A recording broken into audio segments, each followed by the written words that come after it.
Guys, welcome back. Hi, guys. We are about to dive into the art and animation of Warframe. Now, last year, this was pretty cool. They showed, like, some actual paintings and stuff that they did. I don't know if this stuff is on sale, but I'm just saying the art that goes into these games is incredibly intricate. It looks so good. Yeah, I'm so excited. Like, so far, TennoCon has, like, been crazy amazing, and I'm really excited to see the art. They've been doing, like, little snippets between shows showing some people's art. Well, they're showing all the fan art. This is the official so I can't art. Imagine, like, the stuff that they create. Yeah. I believe they've even paid a few fans at times to, like, do things. Like, I know they had the glyph set that just dropped. Yep. Which I think was all fan-made. Yep. But yeah, I'm super excited for this. Hopefully we get it to start on time. And then after this, we're getting into Sounds of the System. Yeah, and Zach's hosting that. That's going to be fun. Which, if you caught the Soulframe section, you already know they spent time in the pool. They were in the pool, like, doing sounds with microphones under the water and that sort of thing. It was really cool. It was really cool. It was super cool. I like that they show us behind the scenes and how they create stuff. But also, if you guys are watching on Twitch live right now, you can earn all of the drops that is going on today by watching our stream. Also, type exclamation giveaway. We're giving Valkyr Heirloom Collection. Yeah, I have noticed that. If you're watching on YouTube, come check us out on Twitch. This is something new that they've done this year, and they haven't... I don't think they did it last year. I think you could only get it from the official stream, but now you can get them by watching any creator, any person that's live in the category. So if you enjoy watching with live reaction, definitely consider coming and checking out our stream. Subscribe to the YouTube channel, follow us on Twitch. It's all free ways to support. We really appreciate it. Yeah, like the one stream where they showed how they did augment mods. Yeah, I think one of the things I've really liked about DE since we've been introduced to them is just that they're so open to showing the back end. A lot of companies won't show that stuff. Like, I don't think Blizzard has ever, like, opened their code and just, like, gone through it and created something while the community is watching, as, like, an example, kind of like what DE did in that live. Also, there's a couple people watching on our YouTube live stream right now asking what game this is. This is for Warframe. You can earn drops and be a part of everything on our Twitch channel, Ghoul X Ghoul. So come over from YouTube to Twitch so you can get all the goodies. Yes, come to Twitch and get in here. That's what I'm saying. Seems like they're a little late, so I'll probably cut this part out. So until they start, guys, I'm just gonna go back and snip it out. I don't know what's going on with that. Yeah, they're late. They're late. Come on. Thank you so much for the follow. For a whole minute. They were on time. They were so on time. Every single thing leading up to this. I thought we had to get that out real quick. Again, guys, exclamation giveaway. Click that link so you can enter in for Valkyr Heirloom Collection. Yeah, the one stream where they showed how... Oh, that's what Seth was saying. Yeah, that was sick. Yeah, I really liked it. Why do you guys say hi, YouTube? Like H-I-G-H. Oh, stop it. Goof and goobers. Bunch of goobers in the chat. Aussie flipped them off with a cat holding a rose. Excuse me? Yeah. Delayed, bro. Delayed. Yep. Yeah, Warframe is the only game that I've seen that is this interactive with their community. Yeah. And, like, they actually involve creators in a bunch of stuff. And they listen to you guys. Like, sorry, I keep, like, my allergies are just bad. That music minute was starting. It's not starting. Thought I was gonna sneeze. Also, guys, we normally wake up around this time. Good morning. Good morning. We normally start stream at 2 p.m. EST every day. If you guys are seeing us for the first time, please consider watching us and catching some of the other stuff we do. We bounce between Warframe, Pal World, Elder Scrolls Online, all kinds of different games. We're super variety. All of those games I listed except Warframe. We'll probably be playing different ones in a month or two. I don't know about you, but I was really tired when we woke up, but I feel more awake now. Yeah. You don't? I felt more awake 2 hours ago. I can't do caffeine because I literally won't sleep all night tonight, but like Finally, I can watch you guys Brother. live. Welcome in. Welcome. A baby bell cheese, anyone? Anyone a bite? Guys, open up. Baby bell. Baby bell cheese, good cheese. Yes, please. Here you go. There. Oh.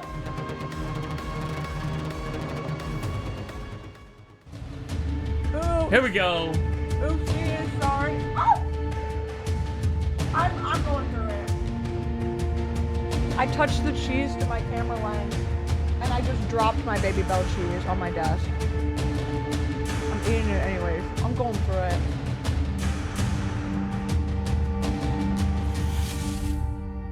The comments on the Ember statue are crazy, by the way. We're going to need to cover those after this segment. Hello. Oh, hello. Hello. Can Hello? people hear me? Yeah, we hear you. Me? Okay. Hello, everyone. Welcome to the Art and Animation of Warframe panel. I'm joined here by the incredibly talented people you see here on stage who brought you 1999, Techrot Encore, Isleweaver, and so much more with their teams. And some things you guys haven't seen yet. We'll get to that in a little bit, but we're going to start with some introductions. Carrie, hello. Hi, I'm Carrie Black. I'm the art director on Warframe, and I think it's really, really hard to follow a panel that had a mouse run through a bear all the way. Yes. And we have a special guest. Hello, Flair. Hello there. Hi, Kaz. Hi, Kaz. Hello. Hello. And we have Marco. Hi, I'm Marco, Associate Art Director with Warframe. And next to Marco, yes. Yeah, Marco. Next to Tim. Or next to Marco. Hi, Tim. I'm beside myself. I'm Tim. I'm a principal animator on Warframe and mocap performer for Soulframe, so I get to He's the play pretend mocap for a little guy. bit. Woo! Is he the one that went to the And we have the bathroom and we lovely all watched him pee? Sedona. Hi there, I'm Sedona. Was that a I'm a different senior thing? animator on Warframe. Woohoo! And we have the lovely Adele. Hello, I'm Adele. I'm a senior character artist on Warframe. Woohoo! I love her, how she did her hair. Now, That's what if so I cool. told you we were starting this panel by announcing the next Prime Warframe? Oh? Wait. And now, what if I told you that next Prime Warframe is Caliban Prime? Oh? Oh? Rise up, Caliban gamers, let's go. Now, Marco, what did we want to keep from base Caliban? Yeah, I What mean, did not we the feel one you the team could wanted. kind of explore with? Well, first off, congrats to Vadim. That's a terrific concept. And what we wanted to keep from the original Caliban was, well, most of all, the vertical split in the middle. And we went all in with that for the helmet as well, having the same going forward, and all the VFX. We wanted to keep the sentient theme alive with all the patterns, and we kind of reflected that on the gold trims on the character. And of course, he's very agile and slender constitution still needed to be there. Amazing. And we kind of passed that over to his Caliban Prime summons. Jeez, those are kind of cool looking. Those look so cool. Those look so much better in Prime form. his Holy crap. Conculus, Ortholus, and Sumulus are also getting the Prime flair. How do you approach priming all these different characters? Well, a lot of it is keeping the same tints and the same colors as the main character in this case. And as always, we add those little prime bits and gold bits to the characters. In this case, to save a bit on resources and on time, we have some of the pieces that are reusable among all the characters. In particular, their head is all the same. They're triplets. Aussie, you're right. All right, we also can't have Caliban Prime wandering around without his signature melee weapon. So the Venato Prime is also coming with his Prime access. And Kaz, the Venato already has a really fairly extreme look to it. How do you push that design even further? Well, we obviously wanted to keep that weird elbow in there. And it also rotates at the end, so we chose to emphasize that little rotating function at the end, and then the blade as well, that cool vertical blade, so unique for a scythe. Absolutely. And now we haven't had a Prime sniper rifle come out in a while. Oh? And so guess what? You're getting one. The Vaderia Prime sniper rifle. And I know, Kaz, that Vadim was particularly excited about this. So how did Vadim, marry Caliban Prime into this rifle?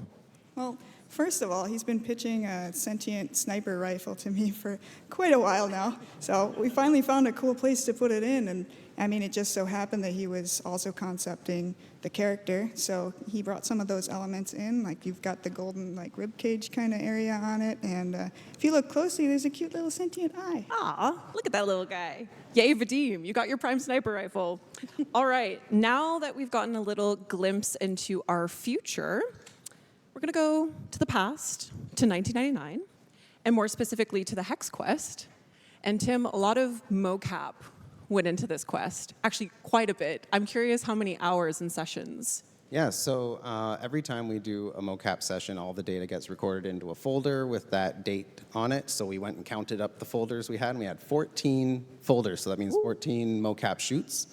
Probably an average of about 2 hours per shoot, but we do mix in Soulframe and Warframe in the same shoot. So it's very rough estimate, probably about 20 hours of working in the mocap studio on this. Incredible. Well, we've got a video here that shows you just a fraction of those 20 hours. Let's take a look. Not again!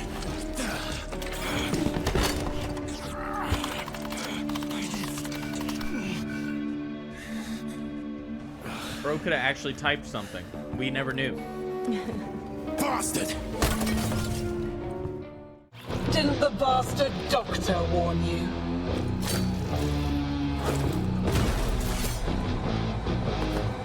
I've an order.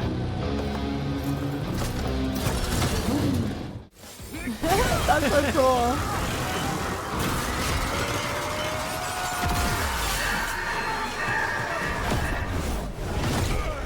Dang, that's cool. That was sick. What? Master, my master, why hast thou abandoned me? All that matters is I'm here now. What? This is so cool to watch.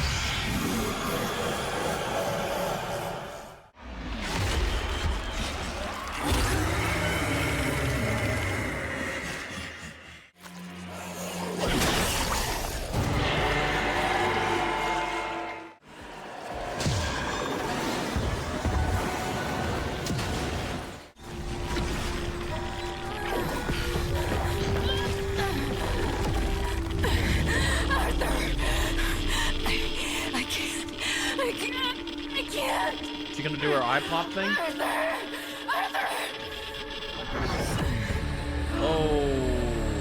Oh! She sold it. Yeah, wow. Holy crap.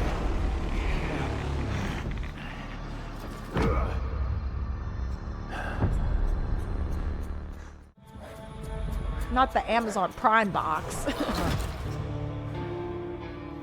I was too slow. Give it up for our animator. Damn, that was sick. cool. Legend, welcome in. How you was doing? sick. Incredible. Incredible, Tim. Obviously, Wow. our quests are a labor of love. So what were some of the standout moments of working on the Hex? Yeah, so there's a lot of dramatic moments and kind of bombastic moments, but I'm gonna go with a little bit less obvious answer. There was a kind of a somewhat quieter scene where all 6 of the Hex were standing around after they had just seen Albrecht's message on the computer, and they're trying to make their plans for what to do next. And it's a little bit more of a subtle flex, but there's 6 characters in the scene. We only have 3 mocap actors, so we each had to kind of run through the scene twice, playing 2 different characters, and we'd have a little chair or stool standing in for the missing character, so we'd kind of know approximately where to look if someone was talking. And we have, in the mocap room, we have 2 TVs set up, opposite of each other, so we can kind of watch if there's any previs that has been made. We can listen to the recorded voice acting and pantomime to it, and sometimes we'll even put the waveform of the audio up on screen so we can kind of see when our cue is, so we don't miss it. When the voice line comes in. And it was over 2 minutes, and it all went to one animator. Alex animated all of that, and she got all their individual personalities in there, and yeah, Incredible. difficult, but very well done. Incredible work. And now, Adele, you worked on Eleanor's character model. What was it like watching her come to life in the quest? It was really great seeing how animation utilized all the extra time that was put into her for, like, for instance, the tongue. We weren't sure if there was going to be enough time for it to be rigged, but I made it anyways. Yeah. And then they just used it so amazingly to bring so much life to that character. And I love how cute and just adorable she is in the kissing scene. So She really is. We made time for tongue, y'all. Yippee. Yippee. All right, that actually perfectly segues into our next video. Believe it or not, the kissing scenes for the New Year's Eve kisses were actually mo-capped by, well, okay, hold on. What? You'll see. So we have, What? we're gonna take a look at Eleanor's and Can I see the Amir's. behind the scenes of Did that? they? Now, Are we about to Tim, watch you and Elise had to softcore- get pretty creative around mo-capping this, Oh. which we'll see right now. Yes. So first, before you do anything like this, you have to talk to each other and be comfortable, like know what you're comfortable doing. And we thought at first maybe we could try mo-capping the hug. They're all supposed to be a hug and then a kiss.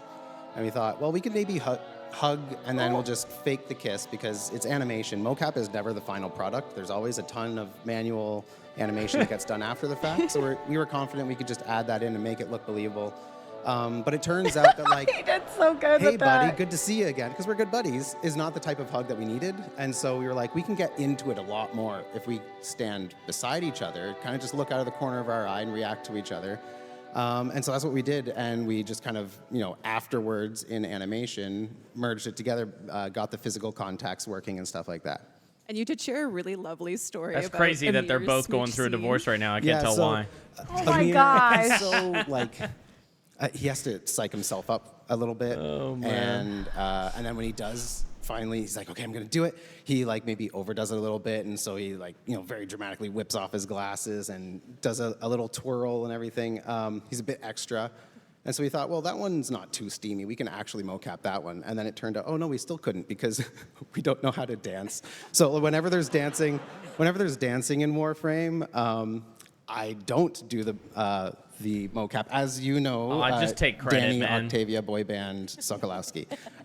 So we don't know how to dance, and we were like, I'm not really sure how to do this without getting tangled up. But fortunately, there was a third animator in the room, Jason, who had just recently been married, and he was like, I got you. We learned a couple of fancy moves for the wedding so that we could dance. And he's like, I'll give you a quick little lesson. And so he taught us how to not get tangled up so that we could do a little spin. And so very happy, very approximate anniversary, Jason. And thanks for the tips. Congratulations, Jason. Thanks, Jason. Thank you for the dance moves. Now, for some of us who were successful in our Kim conversations, the romance continued in the back room. Now, Carrie, this looks very different from what we know the back rooms now. This was an early concept. How did it kind What? of transform from this point? I like that one beginning, it was better. actually- Yeah, I like the And love it would have, seat like, in the an old back. trailer shop at the front. Wow, because wow. Move Warframe all that and downstairs. Protoframe, That Yeah. is sort so of fit. cool. And then you'd have your That's the dungeon. sci-fi mad scientist room in the back. But then as narrative happened, we needed to get it into the mall so that everything was going to wind up working. And then we went with a 90s loft conversion instead. So. And we did. And we have a video here. We're going to take a look at how the back rooms came together from start to finish. In a moment. In a moment. Believe me, it's very cool. We shall see the building blocks. Actually, we should start talking about it. So when the pieces started coming together, Carrie, what were some of the kind of energies that you wanted to bring into the space, or kind of the player considerations that you had in mind? Well, I think one of the big ones we were looking for this was actually to do a space that is really cool. Everybody could, know what story we were telling, but then actually be able to strip it back so that somebody wanted to really be able to put their own thumbprint on it. Not all the way back to a simple box, but as close as you could, and still have the other version be able to tell the story. So Dang, that's it was kind of crazy like looking at it consciously come making together. sure that with all the decisions, there was the ability to pull them back and still have the floors, walls, and ceilings stay up. Absolutely. And I learned something really interesting about the helmet room. Where actually, when I was doing research, Carrie, I'm quoting you here, I'm sorry. But it was inspired, the chair that you sit in the helmet room was inspired by, and I quote, a creepy dentist chair which feels appropriate for the room with lips on the wall. Absolutely. Marco really drove a lot of that with I think it was Corey and a couple of other people. Yeah. And yeah, if you've ever had traumatic dental surgery when you're in your teens, you can all sit in that moment, right? So. Thank you, Carrie. I'm here for it. Yep. And let's give a round of applause to our environment artists, programmers, level designers, lighting, I don't material, remember and my textures. dental These guys surgery bring that these well. worlds I think together. they hit me with a little too much of that gas. All right. You know what now, I'm saying? outside of the back room, roam the Scaldra. And we They see said here some of countdown from- Minky's work, which was foundational to that faction. So, Carrie, can you tell us from Minky's work here what was kind of pulled in to create that faction? Where's my tea? Well, I think it's amazing how many foundational things actually are. So, the Ephron, which was a big, how is it going to work? How are they going to be able to take on Infested when they're mere humans from 1999 and similar? So there's that. And then the playfulness that Minky had in his work was kind of key. So here you have bubble-wrapped enemies, and we're a third-person shooter. And, it's not quite as on the nose as we are right at that moment, but that came through the whole way. And I think that playfulness was a nice way to get this thing started. Absolutely. And then we see Michael brought it all together here with the final concepts. And Marco, when building up the Scaldra faction, what was the most important kind of features to help distinguish between one another? Well, leaning in a bit on the different silhouette changes. So you have one character that has a huge head or a huge top, and one with a big skirt, and try to help it with some of the emissive elements. That helps as well with the harsh sliding condition. Try to make them more readable in every condition. And then you have game design and behavior as well going into that. So if you have a character running at you with two glowing sides, you can know what's going on. Yeah, you can kind of expect what's coming next. But speaking of, so the Scaldra move and attack in some really dynamic ways, which we're going to see here in this video. And more mocap, yes. Sedona, what were some of the kind of goals the team had for the Scaldra in relation to other enemy animations in Warframe?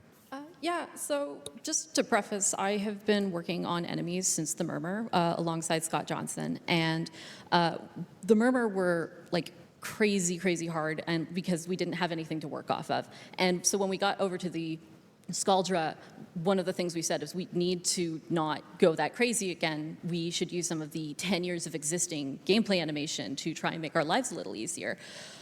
So working with that, we started making focusing on the idols and maybe a couple locomotion changes, but then the personalities of them got crazier and crazier, and so we did end up making more work for ourselves in the end, but I think they ended up coming out super charming. Absolutely. And The death animation's so good. Yeah, you know what's crazy is I actually remember speaking to Scott each as and well, every one of obviously these very animations pretty talented much. Animator, and fighting he these carried things. so much of that over into the H09 Fervon tank animations, and we're going to take a look at those as well. And Sedona, I know you have a particular affinity for the tank. Yes. Watching Scott work with vehicles in general, he's usually the vehicle guy, and we have a term that we use when we're giving notes, and one of the things is give it a little Scott wiggle or Scott shake, because he adds it to everything. And so he of course added it to I like the Scaldra, that. and he added it to the tank. And when we were having anim reviews, everyone was sitting there going, "This is so cute," and I still agree with that. It's a very charming boss. And talking to Scott, he said one of the things is he's I'm not working on a battle sim. I'm working on a weird sci-fi game. I'm going to have fun with this, and I'm so glad he did, because I think he came out great. Absolutely. I never thought I'd call a tank endearing and charming, but here we are. Yeah, when we it looks also small can't like talk that, about it the is. Scaldra without talking about Miss Major Nessie Rusalka. Yeah. And Hello. Yep. Now, Carrie, how does one begin to even ideate such a bold, standout character? I'm going to be completely honest. This one you largely leave to Rebecca and Liger, because, me asking for a V-neck that is quite that V is a very difficult thing for me to ask for. So they drove a lot on that one. And then, of course, the iconic performance and the great sculpt by Scars and everybody else. It really came together. I like Absolutely. that I heard the the V word is bravado offset was and not thrown just around a straight lot in down. her design. Yeah. And I like that they I moved think the V-neck bead speaks to from that, up especially. above And her the big breasts claw and arm, moved which it to was right inspired between them. by, Oh, as I you can't say understand that. it, It would be the organ. What? Be the Bit of a organ. nod that this is, Breastises. at the base Breastises. of that. Absolutely. And again, shout out again to Michael Skyers for the incredible character model, Rusalka here, as we know and love her. Yeah, absolutely. JDM, welcome in, good sir. Hello. Now, we learned a lot more about Rusalka in the Kim conversations with Mom Toxicated and Papa Polar. And two, of course, are Protoframes that came out with Techrot Encore. And we're going to start to take a look at Minerva. Yeah. And Adele, how did you start, looking at the potential stylings for Miss Minerva? Well, it wasn't really determined what her age was going to be yet, just that she was going to be older and possibly part of the Scaldra. And so that's what you see in this slide here is 2 different age ranges and a more Scaldra-looking version of Sarin. And then we ended up going a little bit different. We have a video here showing Minerva's directional shift, which is kind of more similar to what we know Sarin as. So in this video, you can see how once it took a different direction, it was more that she's 40s. And so I was like, well, what was cool in the 40s? Dang, I hope my bobbies look like that at 40. What was cool in the late 90s for someone in their 40s? And I kind of referenced like the aunt that I had that I thought was the coolest and my grandmother. And there's this movie Barbed Wire that I thought was awesome when I was younger. So it's a lot of influences from that to make her like a really fierce, badass lady. And you nailed it. Killed it. It's only right to talk about, yeah, of course. We love Minerva. We love Minerva. Thank you, Adele. Now, it's only right to talk about Velimir next, our big, lovable polar bear that drives Minerva insane. And it's Liger's pride and joy. And Marco, with Protoframes, obviously there's the goal of kind of maintaining the aesthetic of the original Warframe. So how was this achieved with Velimir? A bit of an easy win with them. I have a huge winter coat, and that's pretty obvious. From a player perspective, you still have most of the tech gear on his back, which when you play in the game, you kind of see constantly, so that helps. And the pretty straightforward palette with him. It's Absolutely. Blue and white. And I understand that Velimir's relationship with Minerva also affected some of his jewelry. Yeah, we had a pendant on the concept that Liger did that had a cross. So we wanted to, not force any religious connection there, and we were trying to find something else to go with it. And Adele had the good idea to have a reference to one of Minerva's pieces to go in there instead, and we went with that. That was great. So sweet. Now, our headlining Warframe and Protoframe in Techrot Encore was Temple. And this glam rock sentient guitar wielding superstar was actually your creation, Kaz, back in 2018. Yep. What was it like to have the opportunity to revisit this and actually have Temple come into the game? Yeah, so I think all of the artists have some little ideas for what kind of Warframe they want to make in the back of their heads, right? Right, guys? Everyone thinks about that stuff when you work on this game. So I was just thinking, what are my favorite themes? What have we not done yet before? Like, what would be the coolest thing that I could possibly do with all of my tastes? And I couldn't get like a rock star out of my head. It started out with like 80s rock and stuff. I've got like Slash from Guns N' Roses in there. I've got like the fringes and stuff. The one thing that didn't change from this concept would probably be the shoes. But this was the original concept. And then we have where it kind of transformed from there. So we're seeing obviously Temple and also Flair's, like Temple's Protoframe, Flair, and big shout out to Nathan who worked on the hair and the makeup as well. Really bringing the glam rock together there. Killed it. It looks so good. Last but not least of our Techrot Encore crew is our temporal teenager and Nova Protoframe, Kaya. I say puppies. Kaya is so interesting because she has the most visible infestation out of the other Protoframes, particularly on her arm. So, Adele, how was this achieved? Well, the character team had been wanting like an update on the skin shader since the earliest hex, and the programmers worked really hard and made it happen, and Nathan did a lot of fielding and testing on getting that to look right with the programmers, and you see the amazing results in just how awesome Kaya looks. Absolutely. Yeah, she looks and sick. it set the foundation down for character artists to kind of work from that point. Yeah, now we can use emissives and have metalness, and it's so much easier to blend between skin and Warframe. And it opens up so many possibilities to the types of skins and coloring we can do in the future. Fantastic. Ooh, Shout out like to to our hear programmers that. and Nathan Like for to that. hear Thank you so that. much. Dang. Hell yeah. All right, there we have it, our Techrot Encore Protoframes. We're going to give a little Dude, look at round this of crowd. applause for I our know. character artists here as well who made them come to life. And what's crazy is while these panels are going, there's so much happening Yeah. at the con. Yeah. Hold on. Now, oh, we're good. A 200 core some part of thousand Gemini people in this skins, stream. of course, It's gonna is glitch our sometimes. Gemini emotes or transformation emotes, and we have a No, video Twitch is here having that we're going problems right now. to show you I a don't know little bit of what's that going on. process. Interesting. And Weird. Tim, you had worked on Kaya's Gemini emote, and you mentioned that there was, her Kim story, narration worked on that. It actually inspired her emote. Yeah, so kind of at first glance, it looks like she's just kind of having like a fun, playful, cute interaction almost with the camera, where she's kind of like, striking a cute pose, pretending to take a picture, and then kind of like tossing it away like, yeah, let's keep it real.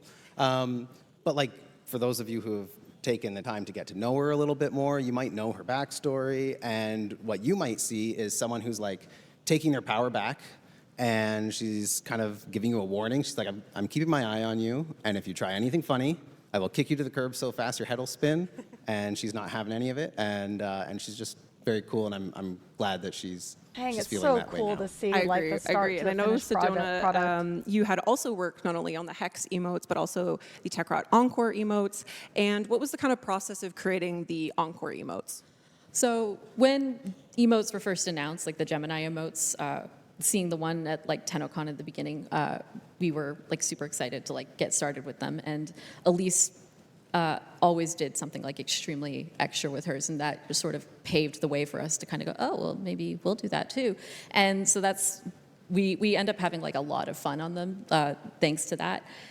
So with the Encore emotes, it was nice that we had like, we already knew we could push it. This is so random, but she looks like for that instance, one when I girl was from working Demon on, Slayer. Do you know what I'm talking about? Elise had The already been working on butterfly Velimir for a while, style. Yeah. and I decided her look. because they're a couple, I should make their Gemini emotes kind of like couple coded. So you'll actually see like their poses at the beginning are mirrored, and the kiss of death that I made Minerva do was also like an allusion to Frost using his breath to make the snowball. And so that was like kind of our fun little thing that we added. It's like they're pretending that they like each other again. That's so sweet. Now, the Protoframes were, of course, fairly prominent features in Techrot Encore, but so were the Technocyte Coda. And Marco, obviously we see here some of Minky's sketches for this, Whoa. Techrot boy band. So what The kind big of set eye. the tones Didn't that here become from a Minky's TV? concept to A what we TV know head? now?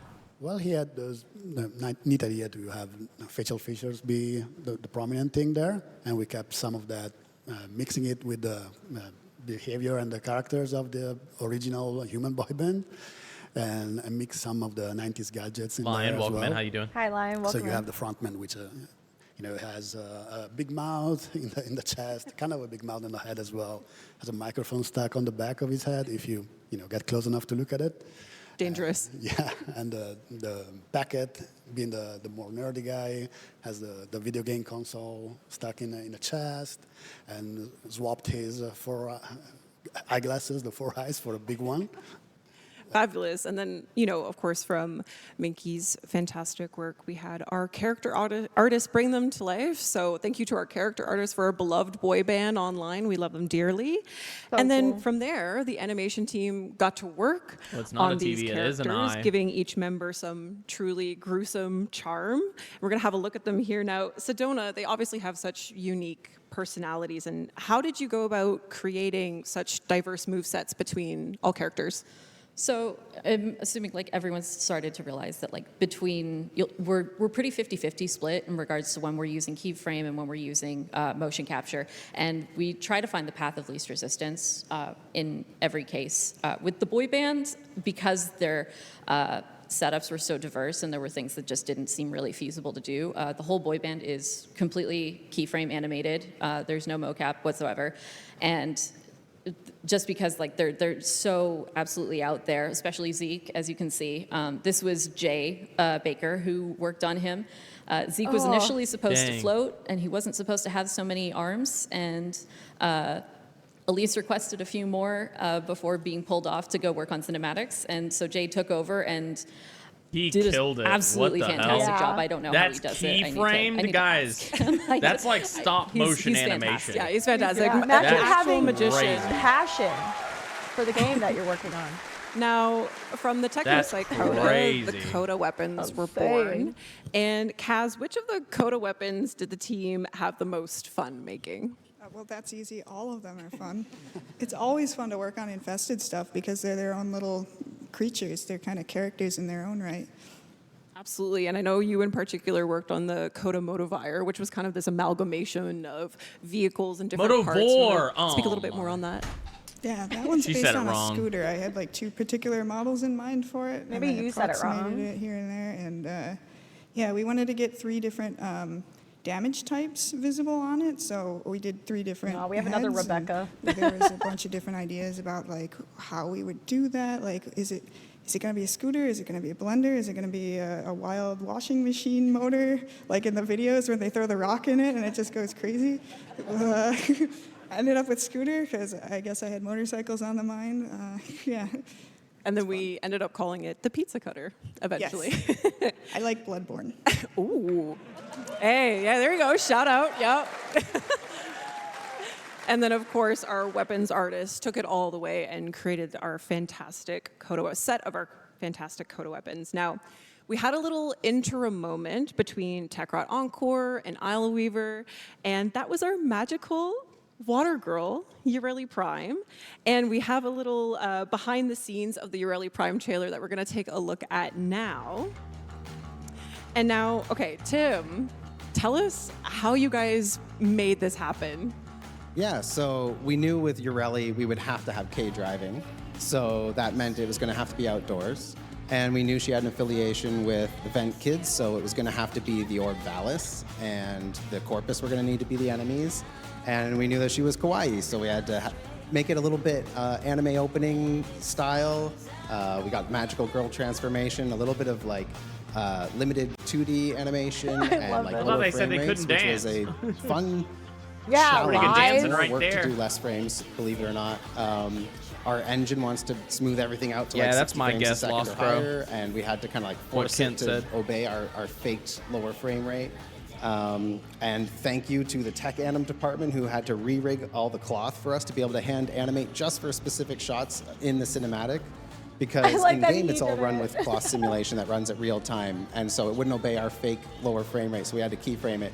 So of course this happened on the character with the most skirts, fins, little bows and tassels and a bell, and like so many little cloth bits to move around. But they nailed it, and thank you for doing all the extra work so that we could do the trailer that we wanted to make. And yeah, so our direction for this one was kind of like, if you guys remember Grendel and Goss, it was like, go big, but go completely different. Which was Grendel and challenging, but Goss with- is still with Grendel like and the Goss, we did best. something we'd never done before, best which was Prime. The kind of best, combine the it into best. one. Sorry. And so my sort of counterpart in the video marketing side, other Tim Nanasi, he had the pitch of basically, what if every Prime trailer from now on was completely unique and different from all the Prime trailers that preceded it? We kind of already did that with Grendel and Goss. I think Yareli worked based on the comments I've seen. It was, Yeah, pretty, it was very pretty good. different and out See, there. he said it like that. People said it's And gauss. I've heard Tim's 10-second elevator pitch for the next one, and I think it's going to be totally different and amazing. I think more of the so- community says Goss. That's what I'm saying. I said, we said right. Goss, and everybody on YouTube commented, how dare you? All right, so after It's Yareli Gauss, you Prime, we idiot. jumped into Isle Weaver, and just a Look. quick note, the next few slides will be showing images and videos of spider-like creatures, but we're going to talk about Araxia. And this spider-themed Warframe God had been dang. floating around in the community for a while. And Look at how her did we feet. come She about, got the finally making it a Awakamal reality, and the Carrie? Louboutins. Well, this is one where, again, like another artist wanted to grab the theme and kind of really ran with it, actually. So Nikita did fabulous work here. Very interesting one to see how it started off with a lot of very, very disturbing reference. And then, the final character is kind of out of the park, really. So Yeah, that whole thread was a little bit of a jump scare. it was, yeah, absolutely. It was fun to look back Good. on. Yeah. Yes. And we, of course, have to include the Araxia scuttlers, which we see here. Nikita did a little bit of exploration there on how those could look. And then Nikita brought it all the way home.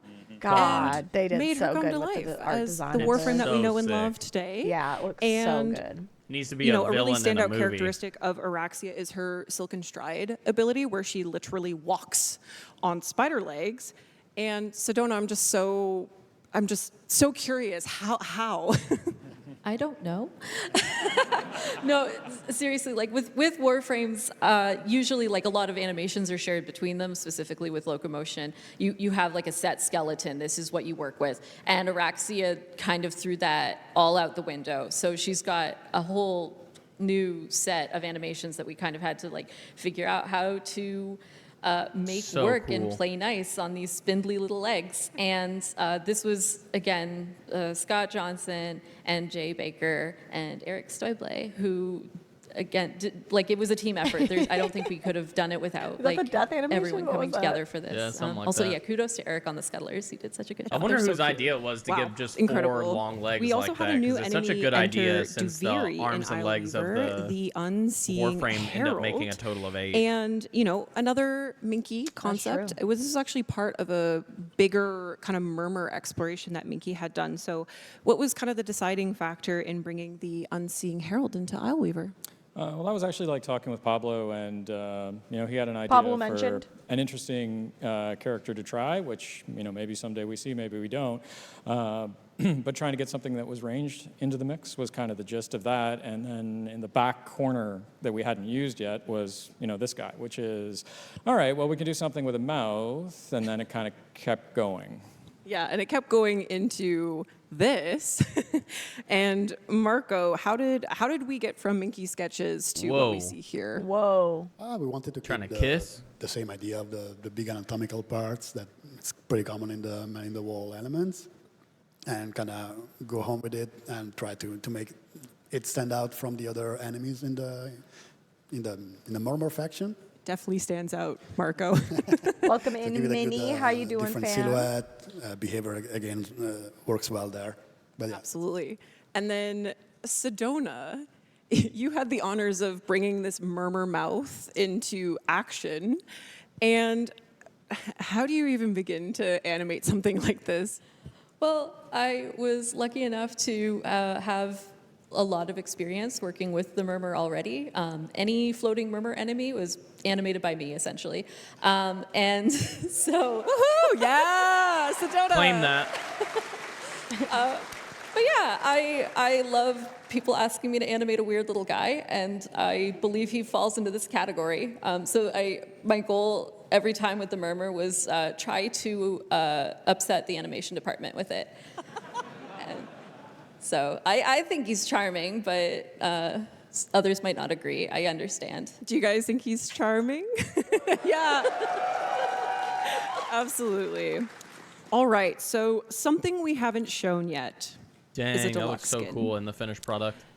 And Deluxe. A deluxe skin.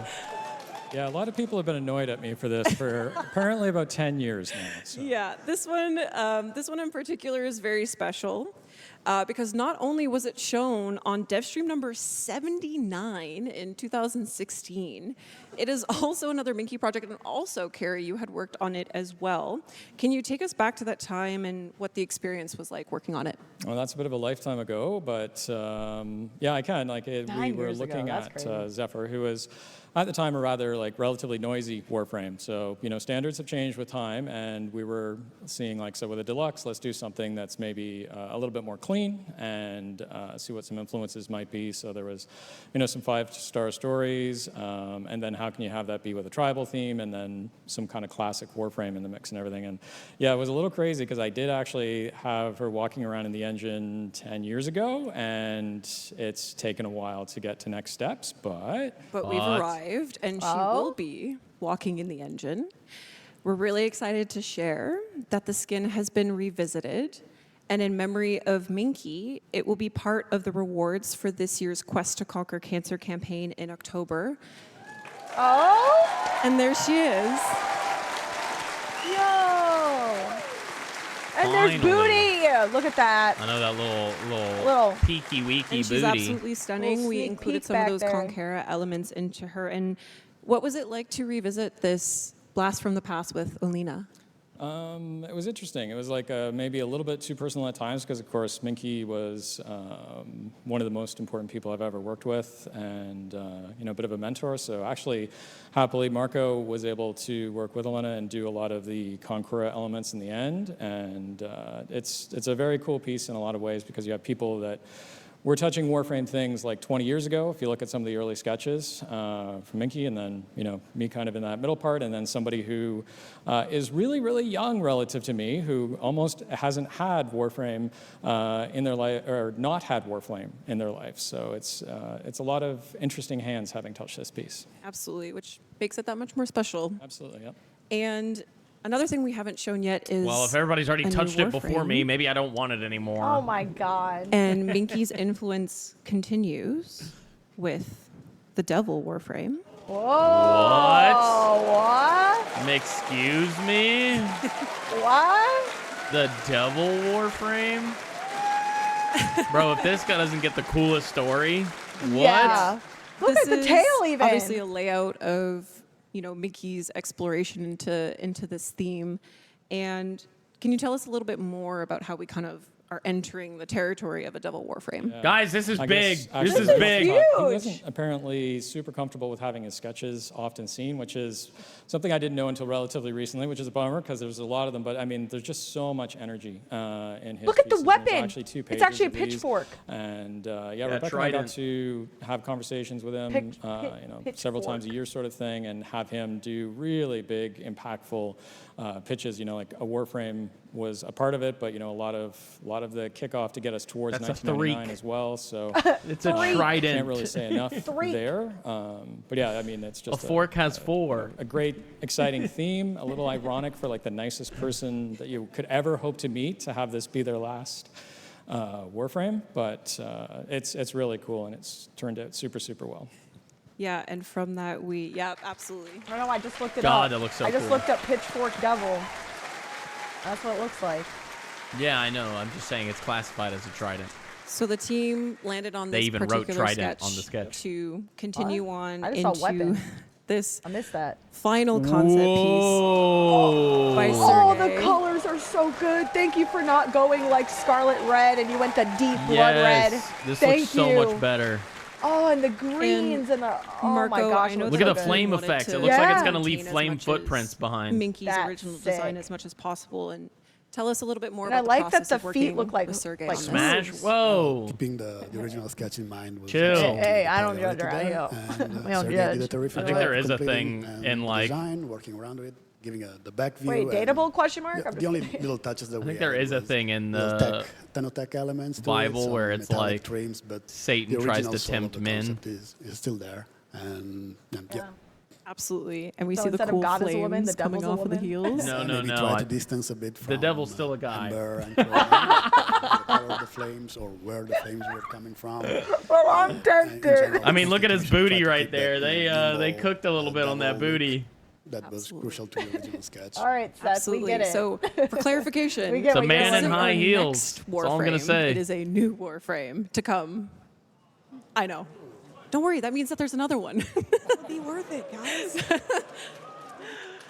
All right, so we've arrived. I'm speaking for the community when I thank you all and obviously everyone on True. the art and animation team. They and are Warframe so. team They for cooked. the They magic do that the they work create. that gets the least But But that appreciation. magic comes You know? with hard work and dedication to your crafts and a love for Warframe. And it should be celebrated. And we're so lucky that we are able to do it here on the TennoCon stage with all the Tenno here and everyone watching from home. And yeah, thank you so much for sharing your talents with us. They did a great Yeah. job, guys. You clap. You clap for them. They worked hard. Fourth Rex said it earlier. I love that they have so much passion for their creations. It's like they have a really good family. of Now, coworkers and bosses. There is an article It's up not a at toxic workplace. warframe.com They where there actually should love what be. they do. I think the difference With bonus panel content, as well as some write-ups from the artists that you saw featured here today on their work. Check it out. Shout out DE Sam for all your work on the panel with me. Next up, we have the Sounds of the System panel with Zach and the sound team. You won't want to miss it. But before we head off, there's one final thing we would like to show you. Another leak? And it involves Tim being way too close in proximity to Jeff throwing things around in the mocap room. Oh, no. We're going to take a look at that, but thank you guys so much for watching. Enjoy the rest of TennoCon. Thank you again.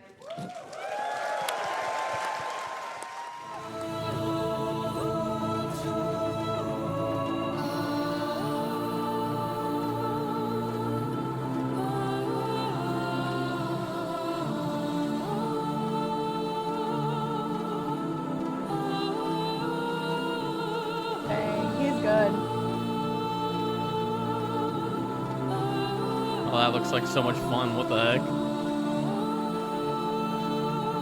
Full-time job, by the way.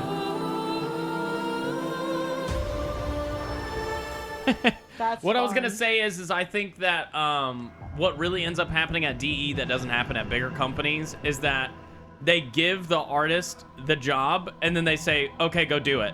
Yeah. Whereas at other companies, the person is like, well, I had this idea about this thing. I want it to look like this. I need it to do this thing. I want it to, you know what I mean? It's not like the artist is in control of this thing that they've been asked to create. So I think that DE does that different, and you see it in the game. Some things look wildly different from other things, but it should in a sci-fi space game. Yeah, because DE, like, they definitely give their inputs, but they trust, like, hey, you're the creative director, or like you're in charge of this, or like this is your department. Free reign, like mess around, do your thing that you're hired for. You're the professional. Show it. I'll give like my tips and like I'll just like give my opinions on it. But they like let them. Yeah, they let them run free. All right, guys, if you enjoyed watching that, please subscribe over on YouTube, and we'll see you in the next part of TennoCon. Yes, guys. Bye. Bye.